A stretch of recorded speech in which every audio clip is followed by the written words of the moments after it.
I don't even know, man. It's been absolutely bonkers. Just keeping it 100. If I'm being honest, it's just been bonkers. The top 25 ranking, that's kind of upsetting to me, but we'll get to that. I will. Yeah, that's just somebody was on crack. You can't base your true motives off the CFB rankings. Whoever did it was on crack.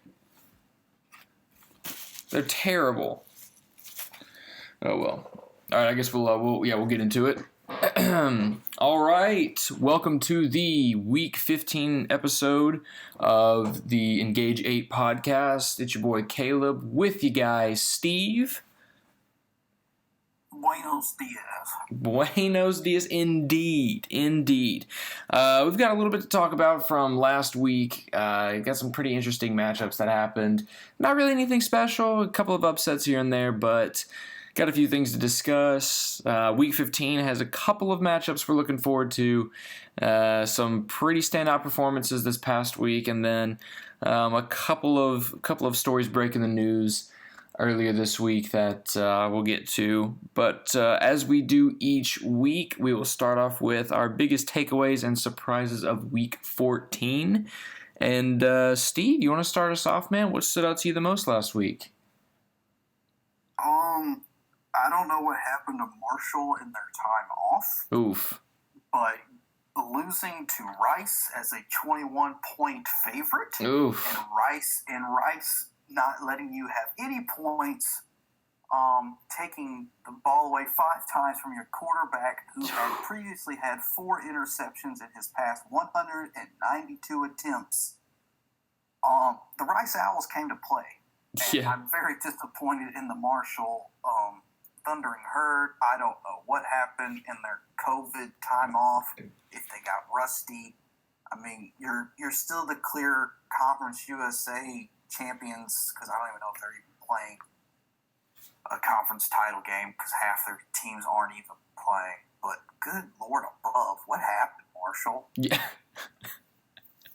Yeah, no, that's so surprising looking at the box score, because I remember seeing that game come up, not even giving it a second thought. Just like, oh yeah, Marshall, they've been good all year. They look really good. They're playing good.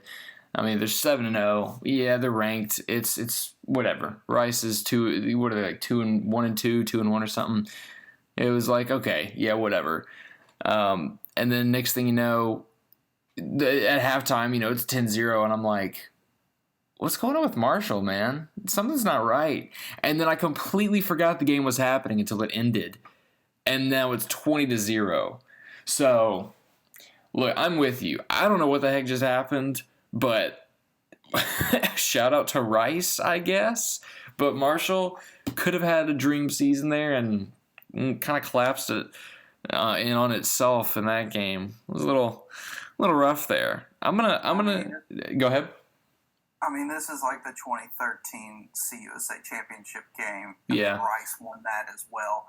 But Marshall's had some great seasons in the past. I remember their season. I don't remember what year it was, but when they had Cato as their QB and was just rolling through competition, and then they lost their undefeated season bid as well to somebody they shouldn't have lost to. So Marshall has these opportunities. I mean, they've always been a decent program, like an 8-4, 9-3 kind of program most years. Doc Holliday's done a great job building them up, but they always seem to slip at the moment you don't expect them to slip. That's true. Yeah, and that, I guess, kind of separates them from the rest of their conference. I mean, they're it's not necessarily like a powerhouse or anything like that, but you gotta, if you want to at least win, if you want to crack the rankings, if you want to get at least a decent bowl and not something like an Idaho Potato Bowl or something like that, you got to win out and you got to get those big games. I mean, seeing Marshall at the spot where they were at, that's was really impressive. I mean, they're still leading Conference USA, the East at least. I mean, there's really not anybody else, especially for this past decade, that's been challenging, except, maybe Western Kentucky had a year or two. FAU had a couple years with Lane. I know MTSU earlier this decade had a season where they looked really good. But, I mean, like you said, man, they got to separate themselves. I mean, you've got really nobody else in that conference that can match up to what they were doing this season. So kind of disappointing, honestly. But it is what it is, man. It is what it is. I'm gonna go over to the Pac, and I'm gonna say that the Stanford over Washington was a big surprise for me. Stanford has not really found their offensive sort of identity. I do remember seeing that their opening drive of the game was like an 11-play, 65-yard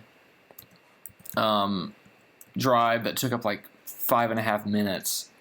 And I'm like, you know what? That is the single most Stanford drive I think I've ever seen in my entire life. And if that's the case, they're not going to be putting up 35 plus. And they didn't against Washington. But a Washington team that has been putting up big points offensively, holding them to 26, being able to hang on in the fourth quarter. I got to give props to the Stanford team. I'm a huge David Shaw fan, and I think if all David Shaw needs is just one good recruiting class to flip things and to put them back where they were in 2009 and 2010. And, 2011, 2012, they were going to Orange Bowls. They were winning them. They were a dominant team. But I got to give a shout out to Stanford for matching points and keeping Washington in check for most of the game. I think that Stanford kind of went back to their bread and butter that was so successful with those earlier Shaw and late Harbaugh years, just running the ball. They didn't put too much pressure on David Mills. Granted, he was able to be a game manager. I think he threw for about 250 yards, but they didn't have to rely on their passing game in order to serve their offensive functions. They were able to get it on the ground. So I'm surprised with Stanford's defense being better because that's been their weak point ever since Derek Mason left for the Vandy job. Oh, yeah. But, kudos to Stanford they've always been messing with Washington whenever they're not supposed to, and then they're getting creamed by Washington when they're supposed to be the dominant team. So it's kind of a Pac-12 egg bowl in a sense, even though they have nothing to play for besides the North. So that was a good game. My other surprise is in the same division with Cal beating Oregon 21-17. Yes. Oregon had 3 drives in the fourth quarter alone, down 4, which ended in 2 fumbles in Cal territory and a turnover on downs in Cal territory. I don't know what's up with Joe Moorhead's offensive scheme. I don't know what's wrong with Oregon. Yes, you've lost some good talent with Herbert, but I said I wasn't surprised when they lost last week to Oregon State, but I am surprised with them losing to Cal and getting Cal's first win. Cal has looked like so disinterested all the season, losing to UCLA big, and just being like a middling North team. Yes, they've always had a great defense. They've kind of flipped ever since Sonny Dykes left. They used to be all offense with Jared Goff and David Webb and the like, and had no defense, and now they are just we want to score as little as possible type team. But just Oregon coughing it up in the fourth quarter, it was just very unusual. And now the Pac-12 North is pretty much a big old mess where almost anybody could compete for it necessarily. I'm sure Washington will bounce back and probably retain the North. The South is actually more interesting this year, which is usually not the case. But, yeah, it's just a weird weekend in the Pac-12. It's the snake eating itself again. But yeah, absolutely. And to me, one of the strangest things was that Oregon got held scoreless in the second half, like you said, with Cal just showing up and I don't know what it was, man. They just showed up and played great defense in the second half. And Oregon just not being able to find any cohesiveness and fumbling the ball, causing some turnovers, just not being able to get a drive going. And I think it's just an impressive stance on Cal all around. You got out-yardaged, if that's a word. You got out-yardaged offensively by nearly 100. 368 to 271. your quarterback play, you went 20 of 32 for 183 compared to 14 to 26 for 231. So 50-yard difference, and you completed 6 more passes for Cal. And, run game got outran the whole night. But you had a lot more people rushing the ball on Cal sidelines. You had, great goodness, you had 1, 2, 3, you had 6 guys running the ball only for 88 yards. And that's where 2 of your 3 touchdowns came from. So Cal does not look like a team that can pull this off often. They're 1-3 for a reason, and I think the only reason they beat Oregon was just because their defense came through in the second half, and Oregon just looked pretty sloppy in the second half. But a Cal team winning like that, that's ridiculous. With stats like that, you got 6 people running the ball. Right now, I'm counting nearly over 40 attempts on the ground for only 88 yards. So, you're looking at most 2 yards a carry.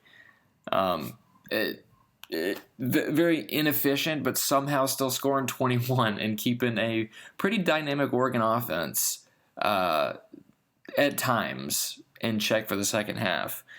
That was a pretty big shocker. I will agree with you on that. That was wild. What was the time? What was the time of possession for each team? I'm actually not seeing that. Let me see if there's anything here about it. Yeah, I'm not getting anything about time of possession. I think that would probably be the biggest factor in that. Actually, now that you mentioned that, I would assume since Cal had 40-something rushing attempts, they held onto the ball significantly more than Oregon. Yeah, I would assume. Yeah, I'm kind of going through looking at the recap, and Oregon's like kicking. Yeah, Cal has a possession go for 543. They have another possession go for 839. Oregon scoring in 323, and then Cal again having a possession for 3 minutes late in the third. Listen to this. In the second quarter, Cal had a possession go for 18 plays, 61 yards for 8 minutes and 39 seconds. That's just Cal took the time of possession. They had the 36 minutes compared to Oregon's 23. It's just it was just a very weird game, honestly. Yeah, that is very weird. My goodness. Golly, yeah. Shout out to Cal though, man. Good for them getting a dub. Good for them. I'm all for it. I'm gonna give a big round of applause to TCU over Oklahoma State. Was not expecting that. TCU has not found any sort of identity on either side of the ball for the past 3-4 years. They just have not looked like themselves. They have not looked like the team that Gary Patterson built early on in the 2010s. A team that just looked like they could really compete in the playoffs when the playoffs first started. A team that could win BCS bowls. And now, they were sitting at 4-4 coming into this game, and they pulled off a pretty big, in my opinion, upset over Oklahoma State, who has looked all right all season. They haven't looked fantastic. They looked pretty good. But this TCU team coming into the game, Max Duggan, who threw for 265 and a touchdown and then ran for 104 and 2 touchdowns. He really did everything himself. Oklahoma State got off to a hot start, but TCU kind of pulled through in the second and third quarter and dropped 8 in the fourth to really pull out a 29-22 upset. Just really kind of shocked. TCU had a very even game offensively. I kind of want to see what they do the rest of the season and what bowl game they go to, just to see, what do you do? You got a quarterback who's been kind of up and down, he's been fluctuating throughout the season, but yeah, I feel like Gary Patterson can get this team and really take them somewhere if, kind of similar with David Shaw, if they just, all they get is just one team that comes together, that stays around, where you have the talent, and just see what you do with it. I think both those guys are great coaches, but I think just like with every coach, you kind of need a couple of players that stand out from everybody else. But I was pretty shocked to see TCU pull out that win over Oklahoma State. I expect Oklahoma State to win by 10 or 14, but I don't know. Go TCU. It was a pretty solid game. I enjoyed it. I mean, with TCU turning the ball over 5 times, you would have expected Oklahoma State to capitalize on that, but yeah. I don't know. Oklahoma State's they're such a meh team at some points in the year, and then they can be great. I mean, they had trouble with Texas Tech last week, who only won by 3 against Kansas this week. So I don't know if it's Oklahoma State's quarterback play or what, but if you're ball hawking against this TCU team, you should have won by 20 based on everything, really. I mean, Spencer Sanders had 270 in the air. He only threw 1 pick. I mean, you have Jackson on the ground who's doing a really good job at replacing Chuba Hubbard.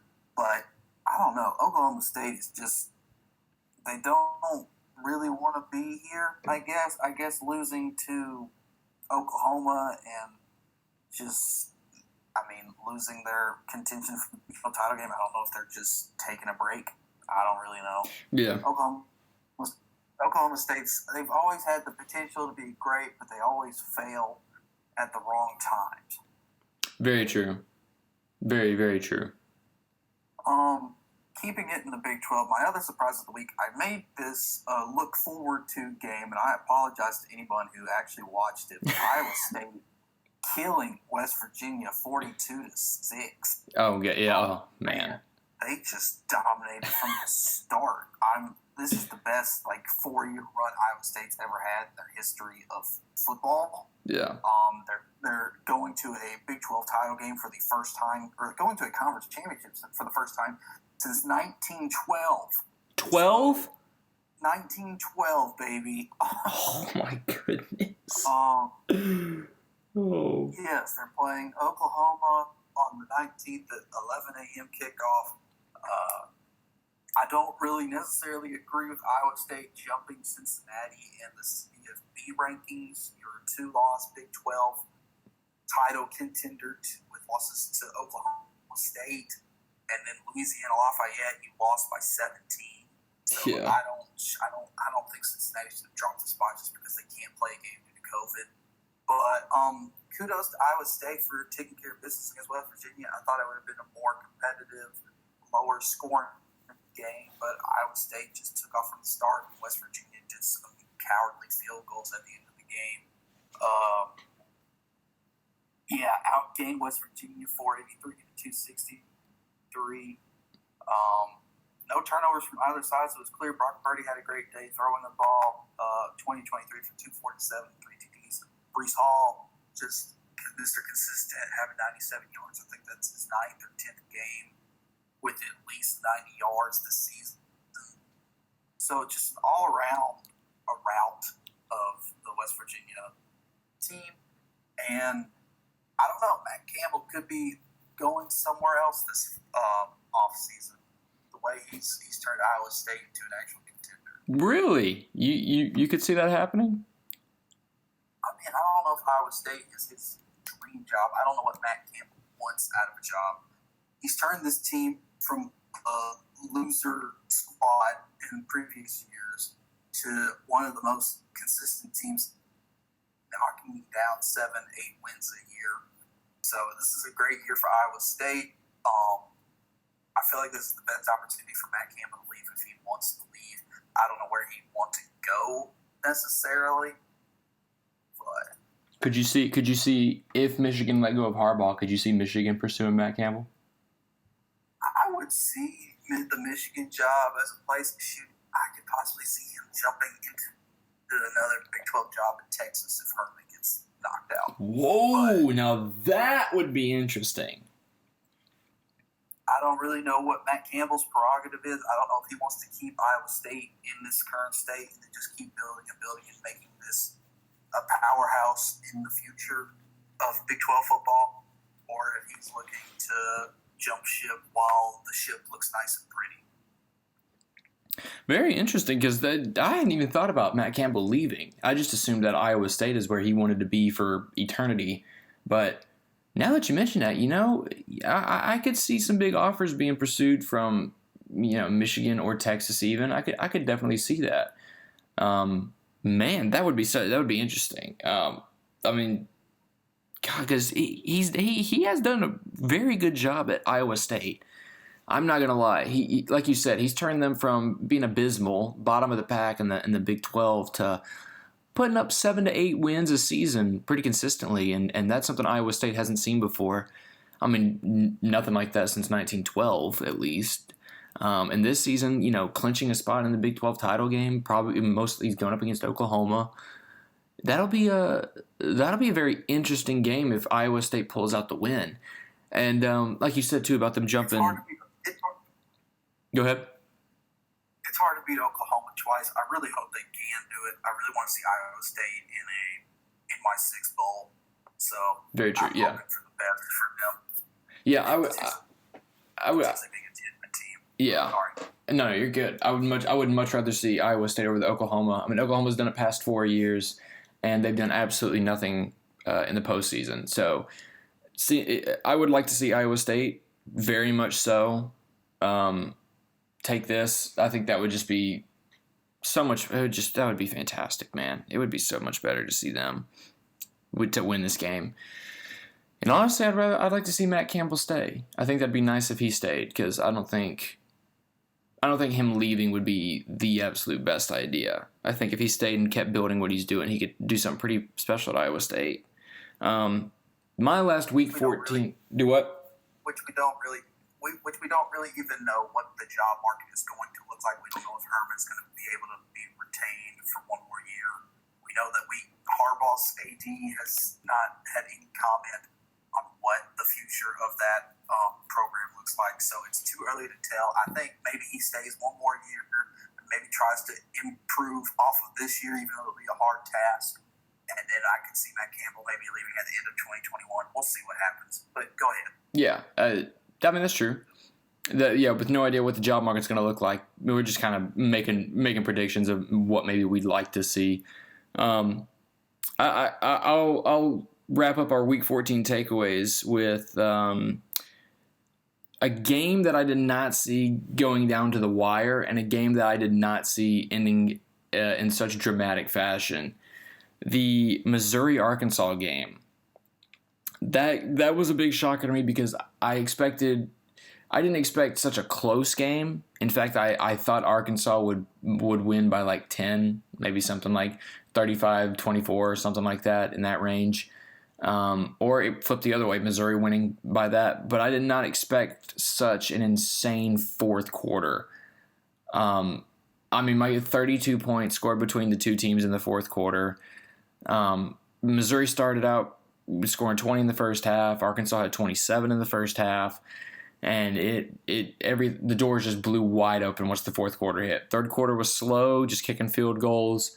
And then fourth quarter, man, Arkansas scored 15. Missouri somehow dropped 27 to win by 2, 50-48. That was probably one of the more entertaining games I've seen this season.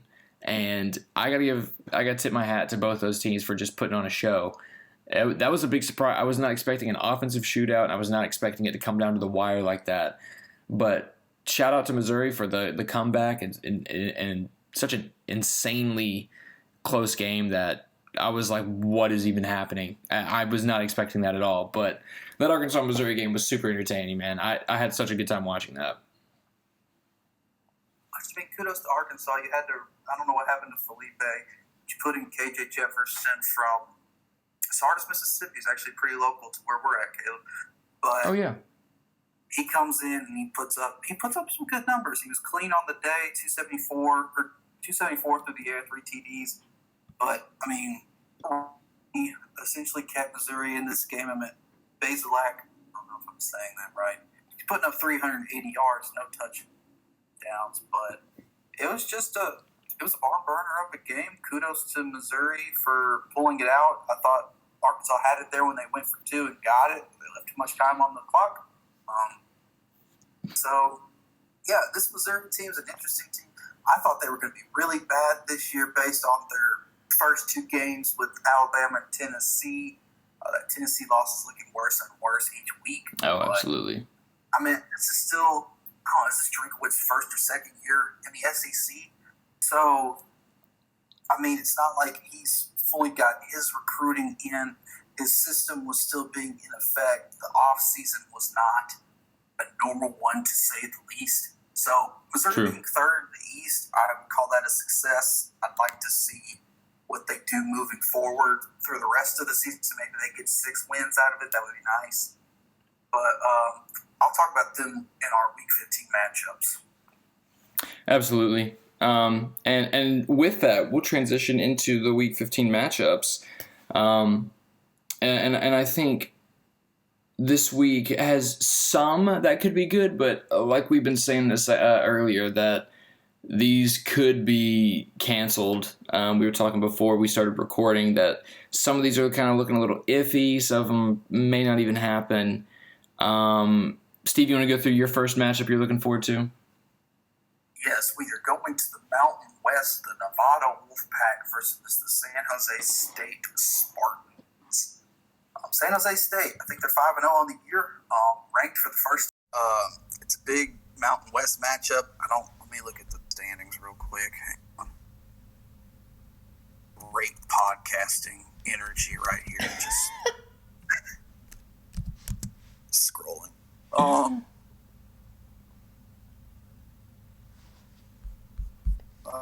Nevada's third. I'm guessing San Jose State will be first. Yeah. Yeah. I mean, San Jose State, they've been winning, I wouldn't say comfortably, but they haven't been doing bad.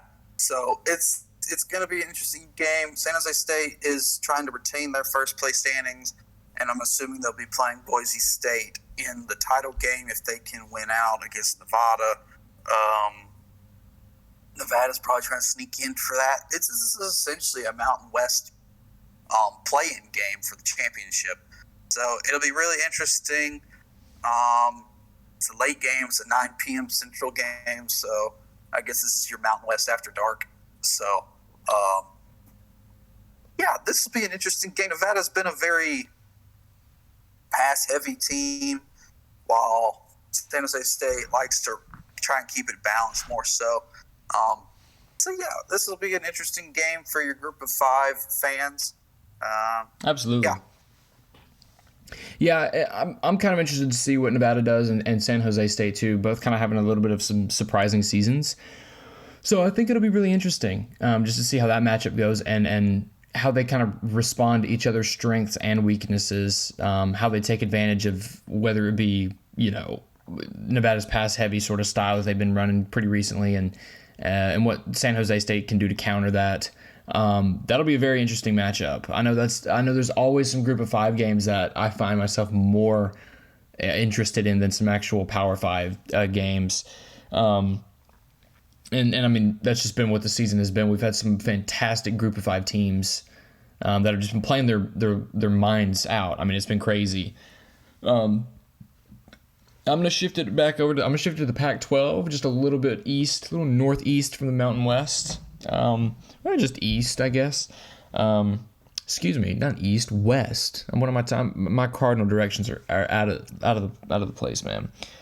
We'll go a little west and talk Washington, Oregon. Now, both of these teams are coming off some losses, which why would I pick them for a matchup? Well, because based on standings in the conference and rankings, they are the top 2 teams in the Pac-12 next to USC. So you got to have somebody else that can combat USC. USC right now is 4-0. They're ranked like 20th. They look okay. They look pretty good. I mean, they're not the worst team in the pack, and they're not the best team in the nation. But they look all right. They look pretty good.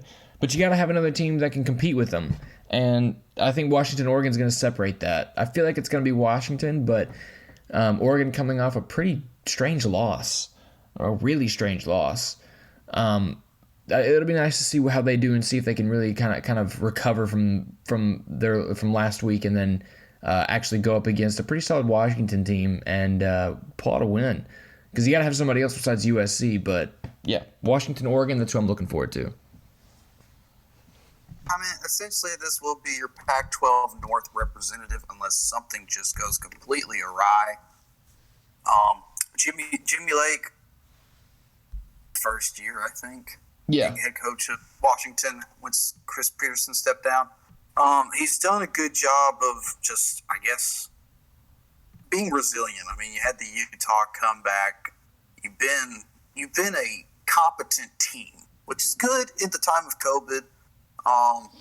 Stanford kind of had their way with you, but I feel like you can bounce back. Oregon doesn't seem to be on an upward trend at the moment, so I think this is when you attack them while they're down.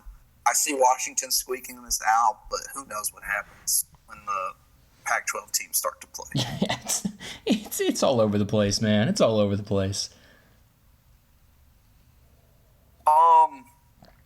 One of my other Week 15 matchups is Georgia and Missouri.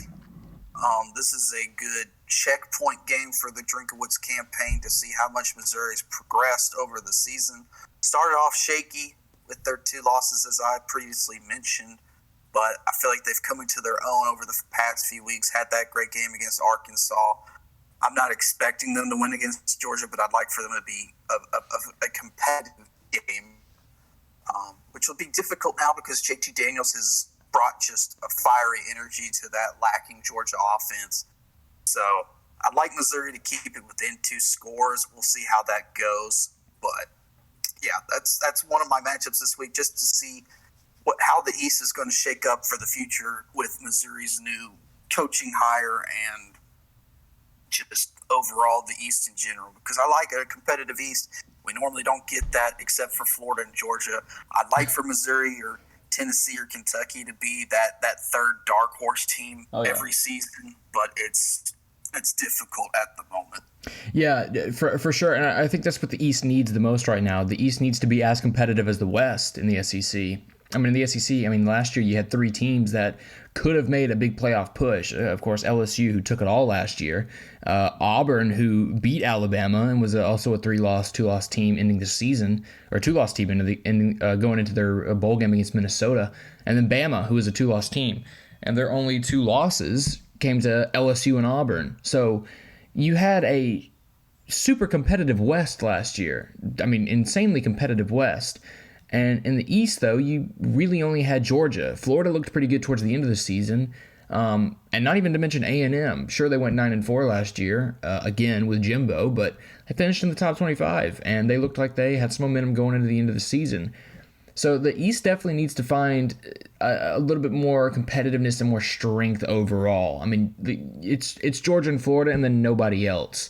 The East is just kind of lacking, and over this past decade, you had that 3-year run where South Carolina was 33-6, and then Georgia was bouncing around going to SEC championships. Missouri was hitting the SEC championship a couple times. Florida did a couple times. It was like every year you had a different East team representing in the SEC championship, and now in the past couple years, it's really just been Georgia, and that's it. So it would be nice to see another team kind of make a big step up, and I think Missouri could be that team. When you look at overall just the East, it looks like Missouri is the only logical option going forward. Tennessee's struggling mightily. South Carolina's got a brand new head coach. Vanderbilt's still not doing anything. Kentucky looked all right a couple years ago, and last year had some moments, but Kentucky just can't find that consistency. So it looks like Missouri, honestly, if they can build the momentum that they've gotten over the past couple of weeks and continue to build from there, I think that they can be that number 3, number 2 team in the East for a couple of years and hopefully build off of it. But that would be nice to see. I would like to see Missouri really step up and take that spot. Excuse me. I'm going to shift up to the Big Ten. And this is a matchup that I don't know why I'm so thrilled about it, but for some reason it's standing out to me. And of course, this one's probably going to get canceled because every game I discuss each week gets canceled. But Purdue, Indiana. Penix Jr.'s gone out for the season. You got Jake Tuttle in there, who looked pretty solid last week against Wisconsin. But an Indiana team that still has only 1 loss in the season to Ohio State. They're still highly ranked. They could possibly make a New Year's Six Bowl. I could see it happening if they win out.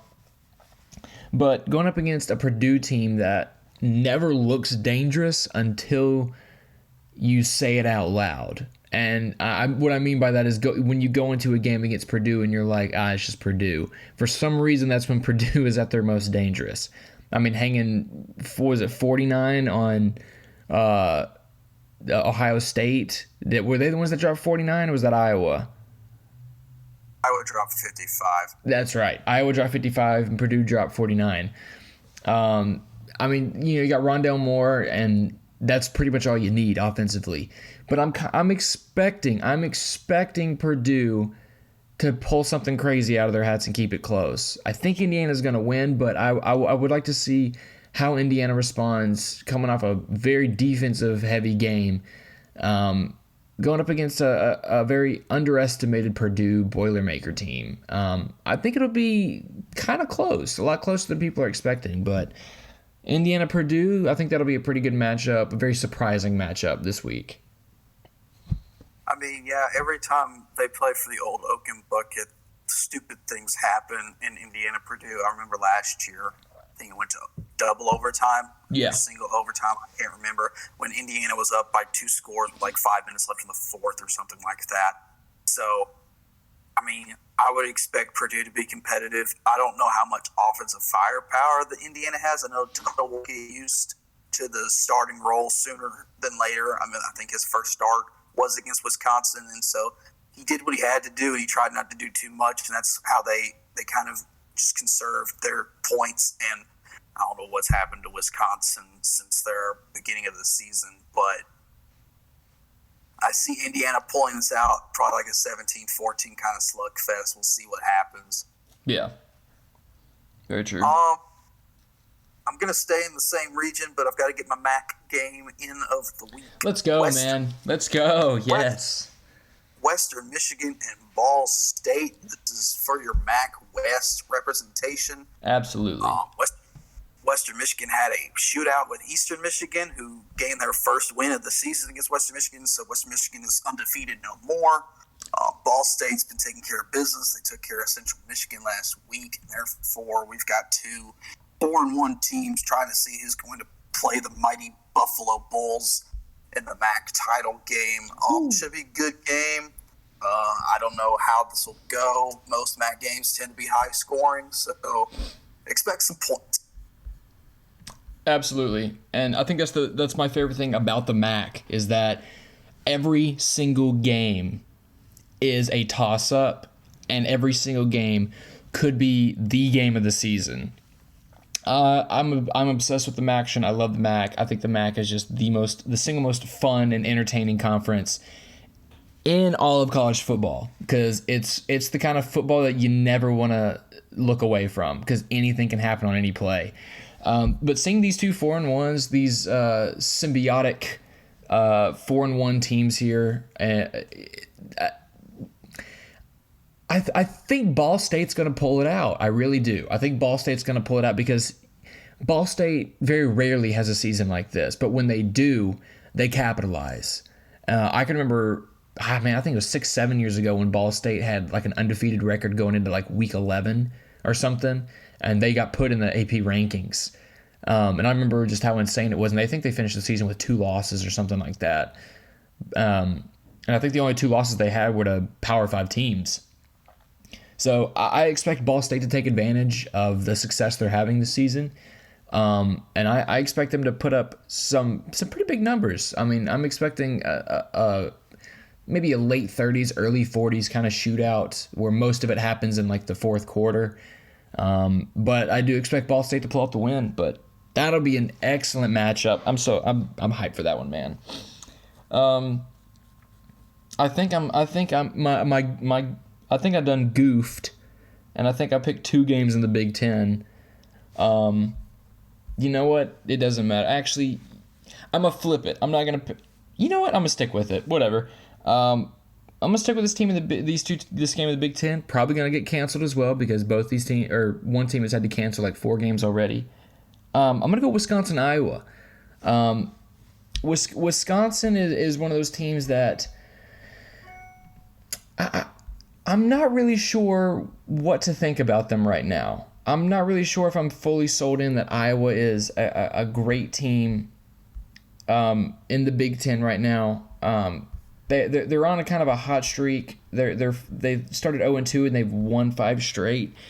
They've had some pretty convincing wins over Michigan State, Minnesota, and Penn State. But then again, that was Michigan State, Minnesota, and Penn State. Won by 6 against a kind of weak Nebraska team, and then won by 2 touchdowns against Illinois. So this matchup right here with Wisconsin will be kind of like the real test of Iowa. They lost by 4 to Purdue, lost by 1 to Northwestern, who Northwestern's a solid team this year. But right now, Iowa's sitting at 5-2. Northwestern's the only team ahead of them in the Big Ten West, which is Northwestern. And going up against a Wisconsin team that has at times had a high-powered offense, only with like the first game of the season. But ever since then, they've resorted back to what Wisconsin does, which is power formations, pro-style offense, and then let the defense do the talking and just try and drain the clock offensively.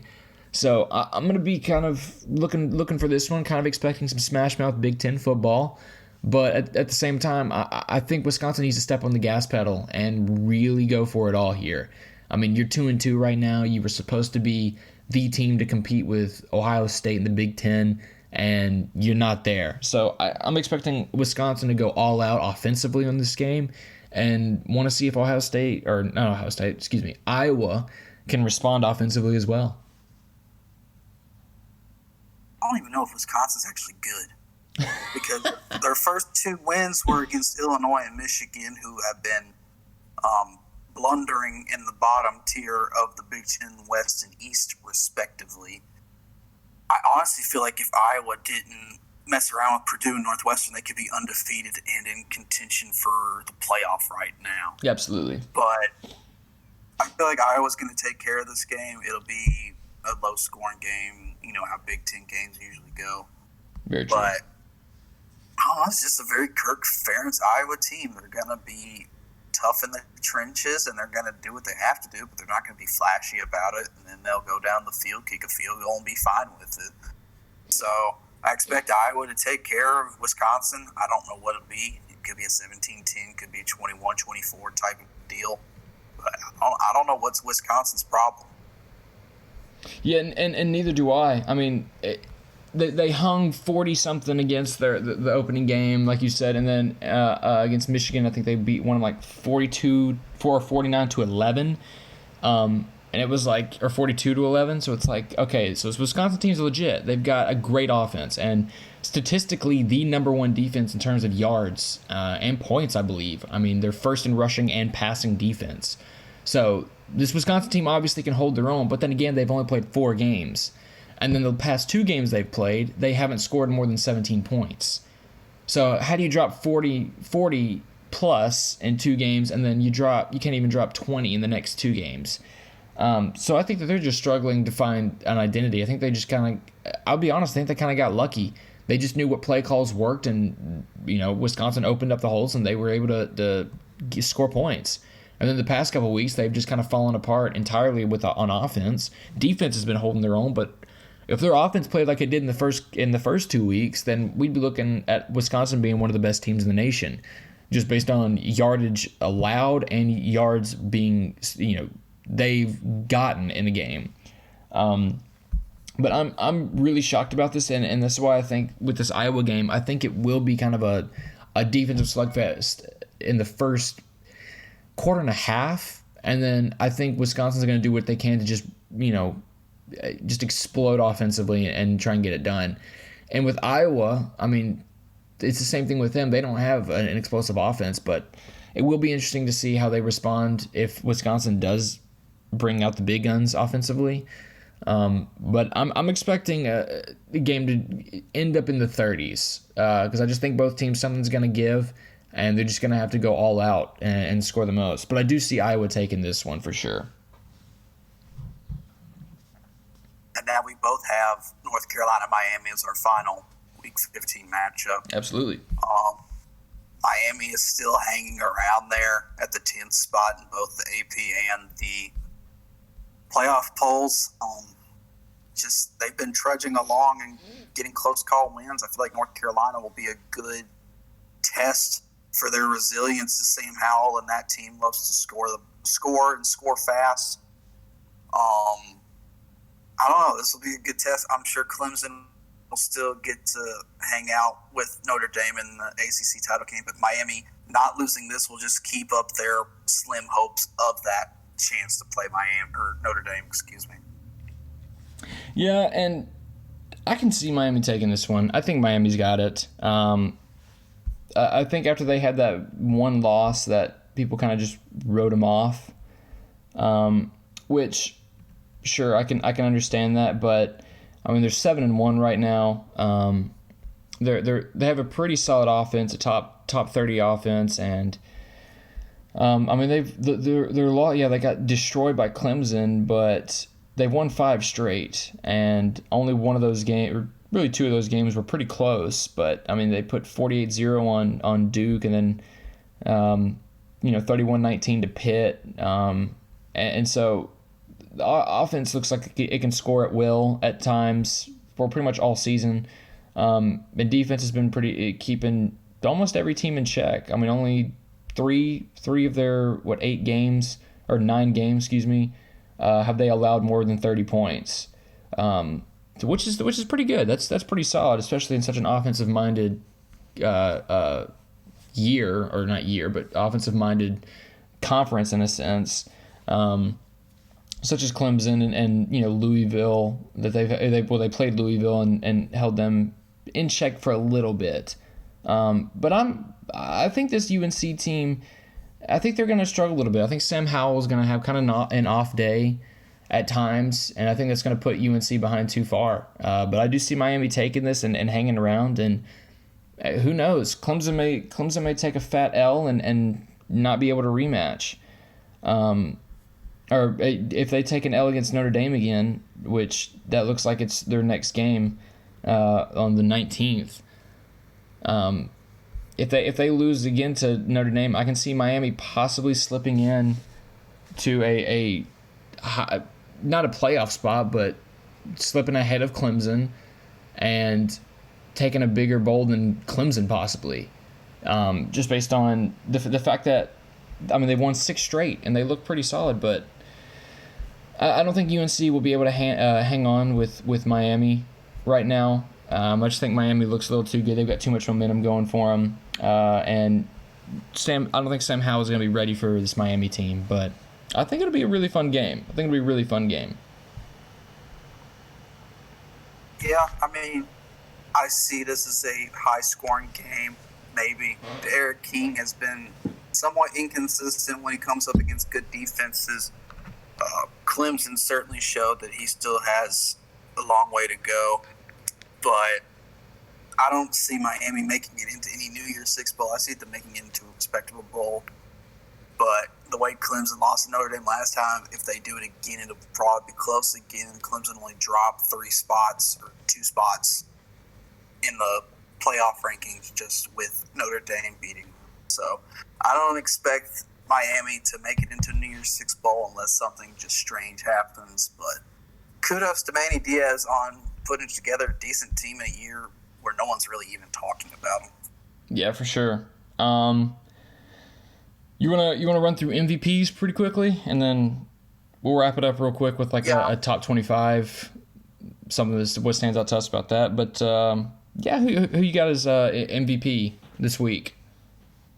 Jarek Broussard out of Colorado. Yes. They're 4-0. He had 25 carries for 301 yards, couldn't get in the end zone, but essentially he dominated the ground against Arizona. And Colorado, 4-0, but they're not playing USC. So I don't know how they're going to go about the Pac-12 South and determining who gets in a tiebreaker. I hope it's not like high school playoffs with points for and points against type reasoning. I feel like USC and UCLA should not have to play next week. I feel like USC should have to play Colorado at some point to determine your true representative for the Pac-12 championship game. But good on Jarek, good on Colorado with her first-year head coach with Mel Tucker leaving suddenly for Michigan State. So Yeah, that's my first MVP. Who you got, Caleb? I'm going to go with Brock Purdy at Iowa State. I was taking a look at his stat line, and I was very impressed with just how consistent he was. I mean, they won 42-6. It was definitely a overall team game. I mean, 247 passing yards, 236 rushing yards, very even offensive game. But Brock Purdy goes 20 for 23, 247 yards, and 3 touchdowns. That's about as perfect a stat line as you could ask for from a quarterback. I mean, he's averaging 10.4 yards and a completion and 3 touchdowns to go with it. I mean, that's 21 points right there for you on very efficient game, no turnovers. You're looking at that's how you move the ball. I mean, that's exactly what you're asking for in a quarterback. So seeing Brock Purdy put up stats like that, I mean, that to me is just like I'm all for efficiency. Sure, you can put up 500 yards a game, but if you're if you're completing 50 for 70 on passes, it's like, well, yeah, it's not very sure. It's 10 yards an attempt, but it took you 50 attempts to get there. But on only 23 attempts to put up 3 touchdowns and 247 in regulation, that's pretty impressive. I mean, that's the kind of guy that you want running your offense. And I mentioned before, Brock Purdy, when he's in a rhythm and in his zone, he can be a top 20 quarterback in college football just based on his pocket awareness and the ability to drive the ball down the field. So big shout out Brock Purdy for that game against West Virginia. It helps that he doesn't have to do everything alone. He's got Breece Hall in the backfield to open up defensive schemes and allow him to throw over the middle and have to respect the run from linebackers. So absolutely, yeah, Brock did a great job. He didn't have to do too much, but he still got great stats. My next MVP is Akron winning for the first time in 31 games. Bowling Green is so bad. Yes, I don't know what to do. This used to be your pipeline to bigger jobs. Dino Babers used to coach you. Urban Meyer used to coach you. And Akron put up 31 on you, and they haven't won in 3 years. Oh my gosh. 31-3. And I think the best thing is that their quarterback only had 87 yards, 9 for 17, 87 yards, and they scored 31. It's the most Akron win that I could see on paper. Man. God, Scott Loeffler and Brian Van Gorder, it's like the Isle of Misfit Toys because they used to have big old jobs in the SEC and ACC, and they're just, so bad. I don't know what happened to Bowling Green, but they just cratered hard. But kudos to the Akron Zips. You did it. Yeah, and shout out to Bowling Green for not capitalizing and getting the over. The over-under was 54.5 that game. It was 36 total. Like, Akron did their part. Bowling Green did nothing. I love how Akron scores 31 on 282 total yards. I mean, their starting running back, Dollard, had 182 and 2 touchdowns. So there's there's like all the points. So, oh my god, that's the most Akron Bowling Green game. Most tire-fired offense that I've seen. Oh gosh, that's so good. Oh man, Let's move on. Let's move on. Yeah, I have to say, yeah. Oh man, I'm almost like that. Almost just seems unbelievable that a team can do that. Oh my goodness, I'm gonna go with Austin Jones at Stanford. That's my other guy. I was just really, even though he wasn't necessarily, getting 6-7 yards an attempt in this game against Washington, he did have a very consistent game. 4.5 yards average, 31 attempts for 138 and 2 touchdowns. I think the time that they needed him to show the most, or to be the most effective on the offense, was this game against Washington. And he did with 2 touchdowns along with 138 yards. I think he was the defining factor of this game for Stanford. Yes, Mills had 252 yards for a touchdown on 20 of 30. Very efficient, he was the guy that was kind of keeping them in the game, converting third downs, making sure that the drive stayed alive. But you need that first and second down guy to pick up yards for you, and Austin Jones was definitely that. Played all game, 31 attempts, man. That's, a lot of times you don't see many starting running backs hitting that 25 mark even. You see anywhere between, even guys like ETN and Najee Harris, those guys are getting anywhere between 15 and 22, 23 attempts a game. So for Austin Jones to really pull through with 31 for 138 and 2 touchdowns, he really was the one that made sure that they stayed in this game. And keeping drives alive, running clock off, playing Stanford football. So I got to give a big shout out to Austin Jones. Was very impressed watching him play this game.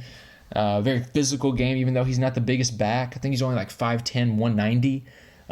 But still, 31 attempts for that and scoring 2 touchdowns to keep them in this game. Big shout out to Austin Jones at Stanford. My final MVP is just the Indiana Hoosiers. You lose Michael Penix Jr., your star quarterback, last week against Maryland. You come out and you just play a defensive slugfest. Jack Tuttle only throwing 22 times. He gets 130 yards through the air. He doesn't have to do too much. I like Indiana, okay? They're cool. They don't have to do too much. I still think that the Big Ten should not be changing their rules to give Ohio State the Big Ten title game appearance since they can't play 6 games. I feel like Indiana Northwestern would have been a more competitive Big Ten title game than the one we're about to get with Ohio State Northwestern. Yeah, most definitely. And I'll just end it with Coastal Carolina, a BYU team that's used to playing Power 5 teams. They're sure they were independent, and at times it was like you never really knew if BYU was legit or not. Sure, they would have times where they would start a season hot or they would have a great record, but we never really knew if BYU was legit or not. But seeing them play this year, it was like, okay, BYU looks like they can get the job done. They can possibly win out this season. Both teams 9-0 heading into the game. And then Coastal Carolina, a team that not a lot of people saw being this good. I don't think anybody except Coastal Carolina fans, obviously. And then sure enough, they are undefeated. And they somehow pull through and beat this BYU team who has looked pretty much unstoppable offensively, holding them to 17 points. I'm super surprised by Coastal Carolina. I think that was a phenomenal game to watch. Wasn't high scoring, but it was super entertaining. And I'm very impressed. Coastal Carolina, all the respect in the world. Shout out them. Yeah, I hope they kill Troy by like 50 this week when they play.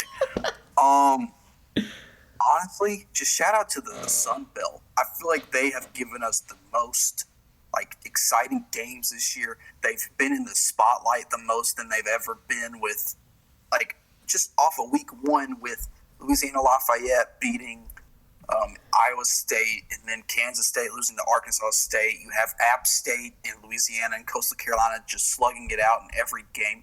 Louisiana beating App State for the first time ever in a wonky game with punters having to jump for balls that were 10 feet over his head. Just the Sun Belt produced Maction levels entertainment, but also giving us good, competent football teams. Absolutely, yeah. Sure. You've had teams like UL Monroe and Texas State and them who are 2-6, 0-7, and but the East has looked great. 7-0 Coastal Carolina, or 10-0 Coastal Carolina. App State's been pretty solid all season long at 7-3. You've had some teams that have looked a little bit iffy here and there, but that's every conference. But like you said, they've been putting together some very competent football, and I'm very impressed. The Sun Belt has been phenomenal this season. Probably my favorite group of 5 this year next to the Maction, and probably them over the Maction, or the MAC, I should keep saying, this season. But yes, you were right, dude. Sun Belt, let's go, man. Sun Belt's been killing it. I will say, I would like to wrap it up today with our thoughts on the playoff top 25 rankings. I'm pretty confused, but at the same time, I don't know if I have answers. to where these teams are. I'll start with the top 6. And you know what? Well, I'll just start with the top 10. And I think that's where most of my problems lie in the top 10. So number 1 and 2, I think, is the most obvious thing. Alabama, Notre Dame. I don't think that. I would say so. Alabama, Notre Dame. Number 3, though, is Clemson. Now, I don't think. This is the part where I'm like, I'm not sure about this number 3 spot, but at the same time, I don't know who else to put there. Yeah, they've lost to Notre Dame, and sure, A&M is number 5, and A&M's only losses to Bama, and you've got Ohio State at 4. But oh my goodness, man, I just don't know what to make of what the playoff rankings are right now. It feels like we don't have answers, but nothing makes sense. I mean, I don't know why Oklahoma State is still ranked in there after losing to TCU. Yeah. I don't see why the Coastal Carolina Chanticleers can't be closer to where Cincinnati is. I don't know why teams like Oklahoma, Georgia, and Iowa State are so high with multiple losses, yet Cincinnati gets bumped down just because they're a group of 5 team. If anything, this tells us that the CFB playoff is Power 5 exclusive. They need to put that in the title because you're not going to give anybody their fair shot. In the BCS, Coastal Carolina would probably be 3rd in the nation right now because they're undefeated. Yeah. I don't know when we stopped making undefeated teams so low. I know you care about strength of schedule and stuff, but the computers would be putting Cincinnati at 3, Coastal Carolina at 4. It's such a weird year, and I can say that the top 2 are probably going to be in your national championship game. So honestly, anything after that's kind of pointless. Yeah. But yeah, I mean, you never know. Florida could just pull out all the big guns and upset Bama in the Natty, but then does Florida jump everyone else and land at the top 4? If Iowa State, if Big Ten doesn't change their rules and Iowa State can't make the Big Ten championship because they've only played 5 games, haven't played enough games, or if even Northwestern upsets Ohio State or something like that, how far ahead would Florida jump if they beat Bama? I'm most concerned about this Iowa State jumping Cincinnati. I do believe Cincinnati deserves to be 6 or 5 right now, just because they've looked the best. They are the best group of 5 team. I think Coastal Carolina should definitely be. I don't know if I'd put them too high, but I'd definitely put them at. I'd probably say 9 or 8. I mean, because they've earned it. I know Georgia's only 2 losses are to Florida and Alabama, but neither one of those was competitive. So I don't know why they could stay in the top 10 when you have Coastal Carolina, who's beaten 2 ranked teams in the college football playoff with BYU and Louisiana, and yet you're just keeping them at 13. I feel like Indiana should be in the top 10. I don't know. This is such a weird year, but I've never seen so many 2-loss teams be so high up in the rankings. Right, and I agree with you too about Coastal Carolina. Like the teams Coastal Carolina beat were not just some barely top 25 teams. I mean, they beat a BYU team who people thought if they win out, there's a chance they make the playoffs. And Louisiana Lafayette was like undefeated as well at a time, and they were like, okay, this is a team that could genuinely be a top 15 by the end of the season if they win out as well. I mean, they were in the same conference as Coastal Carolina, and it was like you have 2 teams here that are battling it out for an undefeated season. Coastal Carolina did not play some barely top 25 team that just was getting a couple votes enough to make them in the rankings. No, they beat teams that people were like, okay, this team could go very far if they continue to win. And they beat them. They beat both of them. Coastal Carolina deserves more respect. Cincinnati deserves more respect. Oklahoma, I believe, I would drop them to about 15. I don't believe North Carolina should be 17. Drop them to in the 20s with the other 3 loss teams. Texas, same with them. I don't know why they're still ranked. I think they should just be dropped to like 24, 25. Miami's one that's kind of iffy on. They're 10th, and I'm like, you should bump them up higher. But I don't know how high, though. I don't know how much higher they should be. I don't know. These rankings are throwing me for a loop. I don't really think the CFP playoffs are the playoff rankings. I don't know if they're. That's like I just said. I mean, it's like there's so many questions, but nobody has an answer as to what should be changed. Because, yeah, the top four, yeah, sure, those are probably the best 4 teams in the nation, but they have 2 of them. One hasn't played enough games, and the other one has a loss. Even though it's the number 2 team, they have a loss. Should they still be number 3, or should they be moved down? Should they be replaced with a team that, has their only loss was to the number 1 team, not the number 2 team? So, it's just too much, man. The playoff rankings, it's just too much stress. I don't know what they're thinking. I think even though that they have denied any thoughts about expanding the playoff, but if you make it an 8-team playoff, we can have these Power 5 tie-ins, and we can give Group of Fives an actual shot of being a Cinderella, which you can see in March Madness, because you have the opportunity for all of these teams to get into a tournament and prove themselves. And this is why we can see 2-15 upsets and 3-14 and yada yada. But with this playoff model, it is essentially saying there's no variety. There's no variety. It's just the top 4, and that gets boring.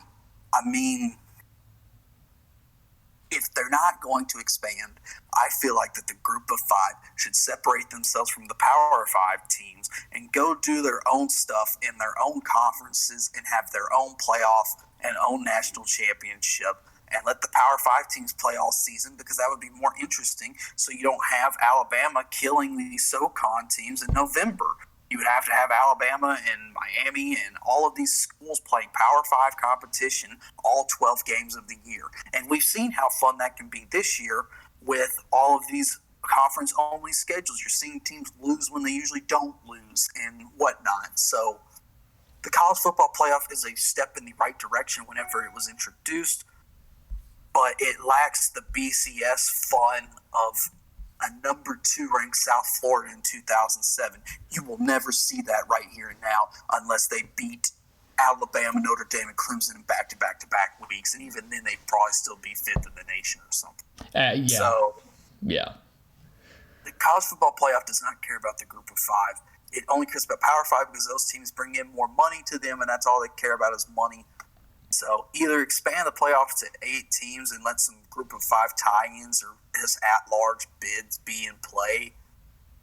But if the Group of 5 can't be treated seriously, they need to go and do their own thing. That's true. And I've even, people have been always making the argument that conference champions should get the automatic bid to the playoffs. And I'm like, that doesn't make sense. That's what separates college football from the rest of all football. Like in the NFL, you can go 8-8 and still somehow snag a wild card spot and make it to the Super Bowl. It's like, why though? You have 8 losses. You just proved that you didn't belong there, but you somehow still made it even though you have 8 losses. And yes, a Cinderella story is always great to hear. But that's what separates college football from the NFL, is that every single play matters, because it may come down to, having 5 teams with the same record, but you got to look at the opponents, you got to look at scoring, like who looked more dominant all season, who deserved the spot more. But I agree with you. I think there needs to be some expansion. I think because it'll still, at this point, because even if you look at the top 8 teams right now, get Iowa State out of there first and foremost, and I'd replace Iowa State with Miami. Or I'd even replace them with Coastal Carolina. But, if you look at the top 8 teams right now, Bama, Notre Dame, Clemson, Ohio State, Texas A&M, Florida, Iowa State, and Cincinnati, those are teams that have all kind of earned that spot where they are. Iowa State, sure, you give or take, whatever, replace them with somebody, but that top 8 would be a fantastic playoff. I would love to see Cincy play Bama. I would love to see Iowa State play Notre Dame. I'd love to see Florida play Clemson, and I'd love to see Ohio State play A&M. I don't think any of those matchups would be necessarily bad, because I don't think any of those matchups no team has prepared for.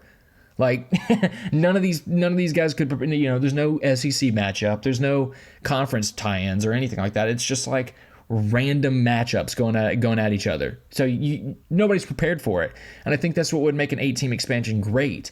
But if they can't do that, here's my thing. I would suggest a 16 playoff. So that allows at least every conference champion to make it, but the 1 and 2 seed get buys. So, you got 3 and 6 playing, and then 4 and 5 playing each other. And the winner of that plays the 1 seed, and the winner of the other one plays the 2 seed. And then you play for the Natty. And then you go to the Natty, whatever. I would suggest that to start with, because at least then you can have, if you look at it, really it would be the SEC champion, the Big Ten champion, the Big 12 champion, and then did I just miss a conference? The SEC, the Big 10, the Big 12, and the ACC. Oh, yeah.